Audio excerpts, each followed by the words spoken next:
I'm not supposed to be here. Not here, in this, well, we'll get to that part later. My name is Maribelle, and I need you to listen to me. I know this sounds crazy. I know. But you have to believe me. Right now, I'm just Maribelle. But for a long, long time, I was Maribelle. Capital M. The face of the 70s. You've probably seen the pictures, even if you don't know it's me. The Moonchild perfume ad, the one they banned in 3 countries, that was me. The Runway magazine cover with nothing but a live python and a smile, me again. I wasn't just a model. I was liberation. I was the future. I smoked on talk shows. I wore dresses that were basically just string. And I pushed every single boundary they put in front of me. I was it. Now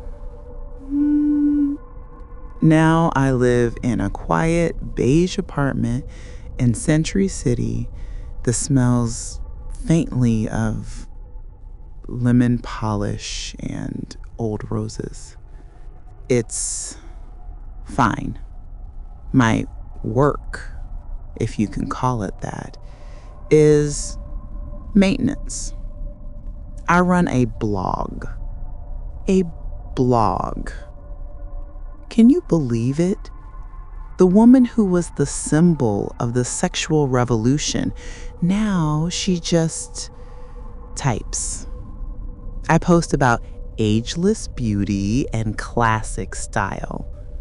I review $1,000 face creams that promise to reverse time.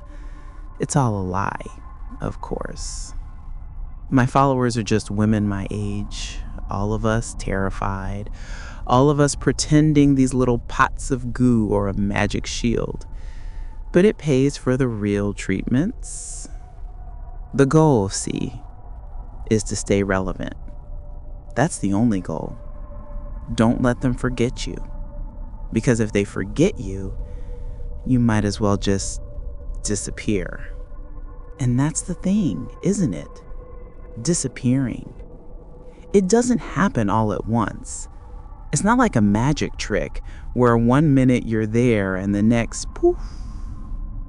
It's a slow fade. A dimmer switch. First, the big campaign stop. They want fresh, they say. We're looking for a new energy. Then the party invitations get smaller, less frequent. You go from the Met Gala to a brand launch for some designer you've never heard of. Then comes the worst part. You walk into a room full of people who used to weep to get a photo with you, and they look right through you. Or worse, they give you that polite little smile. The one that says, "Oh, bless her heart, she's still trying." You have no idea what that feels like. To build your entire world, your entire self on a reflection. To be told from the time you're 17 that your face is your worth, that your value is how badly men want you and how badly other women want to be you. I wasn't just a person, I was a symbol. And when the world moves on to a new symbol, what's left? Just a blogger. I was terrified of being invisible. I mean, truly, bone deep terrified. I look in the mirror and see the lines flocking to the corners of my eyes, the little sag starting in my jaw, and it didn't feel natural. It felt like an invasion. Like something was actively erasing me line by line, day by day. I would have done anything to stop it. Anything at all. And that's the problem. That's how this all started. I found someone who said they could. His name was Dr. Ymir. He wasn't some back alley butcher. God, no. You couldn't even get his number unless you were somebody. His clinic was in a private high-rise in Beverly Hills, the kind with its own elevator that opens right into the lobby. The lobby itself was all white marble and orchids. It smelled like money and ozone, like a rich person's idea of a hospital. He was smooth, silver hair, a perfect tan, hands that looked like pianists. He didn't promise me the moon. He didn't say, "I'll make you 25 again." That's what amateurs say. No, Dr. Ymir just tilted his head, looked at me with this deep, total understanding and said, "We're not reversing time, Maribelle. We're simply refining the present." I loved that. Refining. Like I was a masterpiece that just needed a better frame. The first procedure was what he called a silhouette lift. Not a full-on wind tunnel facelift, just a tweak, a lift. To restore the angles you were born with, he said, his voice like warm honey. I went under thinking about that. Restoring. When the bandages came off, I cried. Not from pain, from joy. It was me, but it was the me I saw in my head, the me I remembered, not the one the mirror had been showing me. The jawline was sharp again. The slight sag under my chin, gone. It was perfect. It was a miracle. For about 6 months, I was flying. The blog numbers went up. I got invited to a Runway magazine retrospective. People looked at me again. I mean, really looked. They'd lean in, squint, and say, "Maribelle, you look incredible. What's your secret?"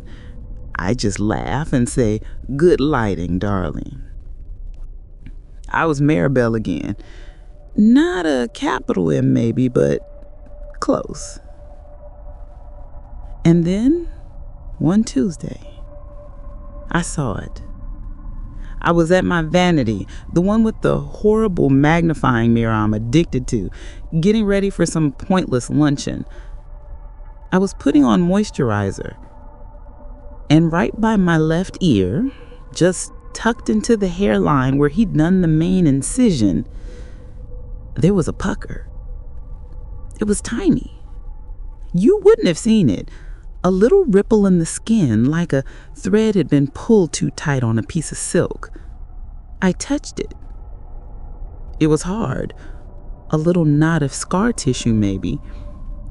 But it wasn't the knot that scared me. It was the pucker. It was a flaw. It was an error. It was proof that this whole thing, this new, beautiful faith, was fake. It was a construction, and it was failing. I couldn't stop looking at it. All day. I skipped the luncheon. I just sat there in my bathroom with that horrible magnifying mirror staring. The puckers seemed to grow. It became a canyon, a huge, gaping flaw that screamed liar at me. This perfect face, the one I'd paid a fortune for, was already breaking. The terror that washed over me, it was so much worse than before. Before I was fighting time. Now I was fighting this thing on my face. I spent a week in denial. I told myself it was just swelling, that it would settle. I covered it with concealer. I tried to change my hair, wearing it down on that side. But I couldn't unsee it. I couldn't feel anything but it. My whole face felt like it was shrinking, pulling towards that one tiny, horrible spot. I called Dr. Ymir's office. I was frantic, babbling to his assistant about an emergency, about it all going wrong. His assistant, a woman with a face so tight it looked like polished ceramic, booked me for the next day. "The doctor will be happy to see you," she said, her voice not having an emotion in it. The point of no return. It wasn't the first surgery, it was this. Walking back into that white marble clinic, knowing the first fix had failed, knowing I was a junkie and I was going back to my dealer begging for another hit. When I walked in, he wasn't worried. That's what scared me most. He just smiled that easy silver-haired smile. "Ah, Maribelle, it's settled beautifully, hasn't it?" The pucker," I whispered, pointing. I felt like a child. He leaned in, touched my face with those cool piano player fingers. "Oh, that," he chuckled. "That's nothing. A tiny bit of filler will smooth that right out. A 5-minute job." I almost collapsed in relief. "But," he said, tilting his head again, "while you're here," he stepped back and looked at me. Not like a person, but like a painting, like a problem to be solved. He said the lift was a triumph, but it's revealed a lack of volume in the mid-face. The canvas, you see, the canvas itself is a little thin. I didn't know what that meant. I just nodded.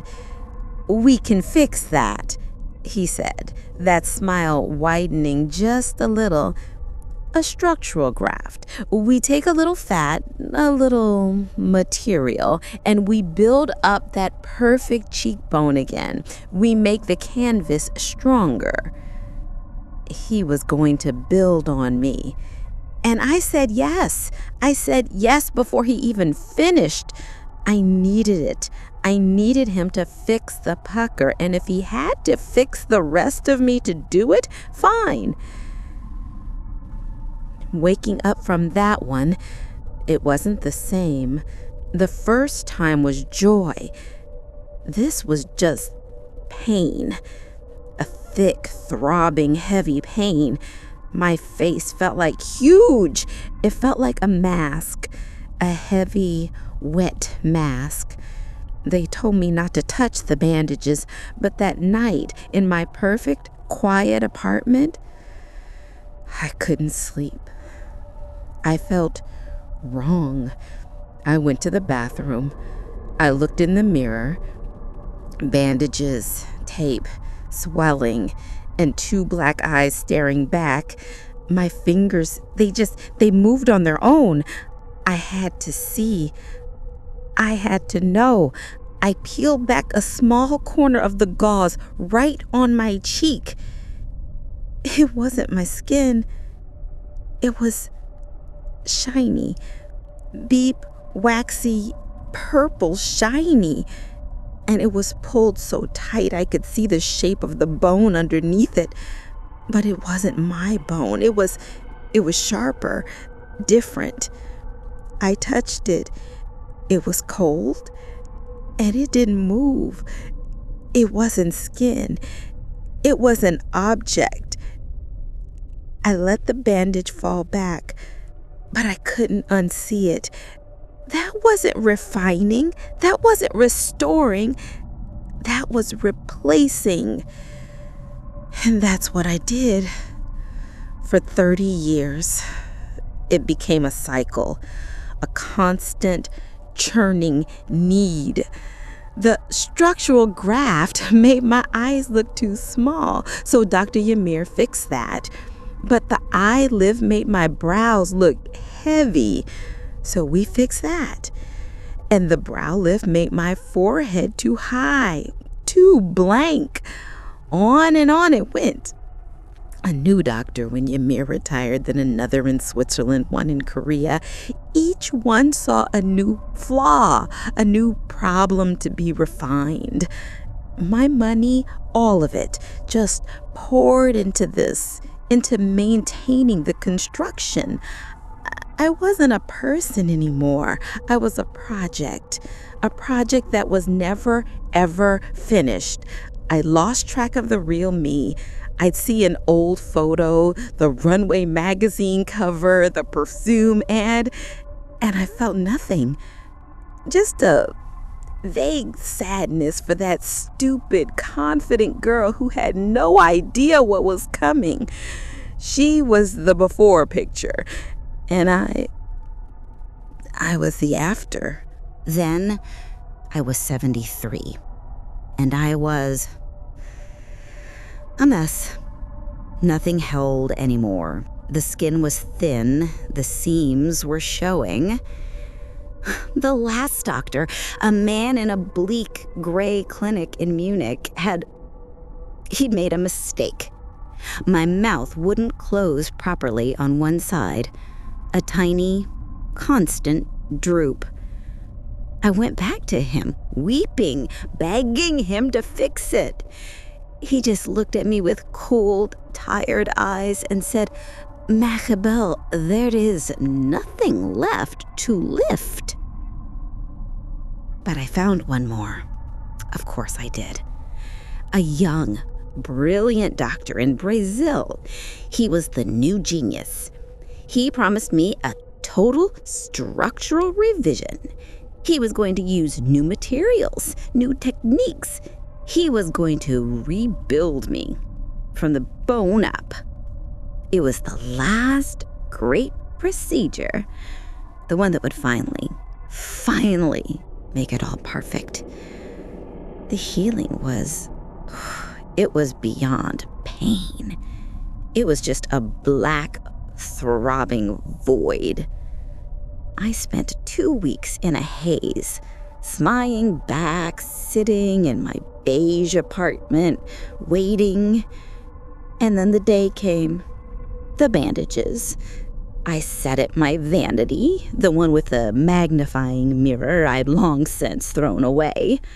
I just had a simple, clean mirror now. My hands were shaking, not from fear, from excitement. This was it. This was the one. I started to unwrap the gauze. It was stiff, caked with old blood and antiseptic. I could smell the chemicals. Round and round, the gauze fell into my lap, filling my silk robe. My face was cold, numb. The last piece came off. I looked up. At first, I didn't understand. I just stared. There was a face in the mirror, but it wasn't mine. It wasn't human. The skin was a waxy yellow-white, pulled so tight across the new structure that it shone. It looked like polished plastic. My eyes, my God, my eyes.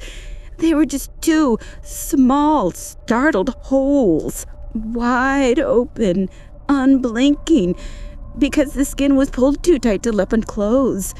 The cheekbones were huge, sharp ridges like 2 blocks of wood shoved under the skin. And my mouth, he'd fixed the droop. Oh, yes, he fixed it by pulling it all into a permanent, tight, stretched slit. A little line, like a ventriloquist dummy. The pucker by my ear that started it all. It was gone. My ear was gone. Just pulled into the side of my head, a little nubbin of cartilage lost in a landscape of shining, scarred plastic. The delusion didn't just crack. It shattered in one single, silent scream. I saw it. I saw all of it. The decades of slicing and pulling and refining and replacing, it all led to this thing this grotesque object. I tried to scream. I put my hands to my new, awful face, but the skin didn't move. It was hard, cold. I tried to scream, but the tight little slit of my mouth just twitched. A tiny hiss of air came out. I tried to find myself. I clawed at the mirror, leaning in, my breath fogging the glass. I looked, begged to find one thing, one freckle, one original line, one piece of me. There was nothing. She was gone. I had finally, completely erased her. I'd spent my whole life terrified of becoming invisible, and I'd gone and done it. I'd replaced myself. That was the last time I saw my own face. So, here I am. Remember at the beginning, I said I wasn't supposed to be here. Here is this room, my apartment. It's been, 10 years? 15? The blog is gone. The phone doesn't ring. All the mirrors are covered. The windows are covered. The TV is off. I can't look at other people's faces.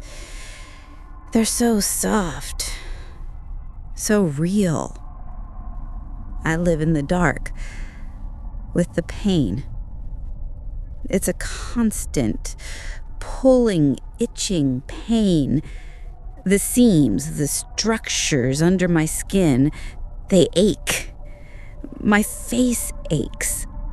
It's a prisoner, and I'm a prisoner inside it. The skin is pulled so tight all the time. My eyes are dry always because I can't quite close them. I have to put drops in every hour just to stop the burning. This is my life now. Just me and the dark and the eye drops. I was so afraid of being a bless her heart case. So afraid of being looked through. And now I'm just a ghost story. The old model who vanished. They think I'm dead, probably. Or in some home. In a way, they're right. Maribelle is gone. Only the refinement is left. And it is so, so lonely living inside a masterpiece.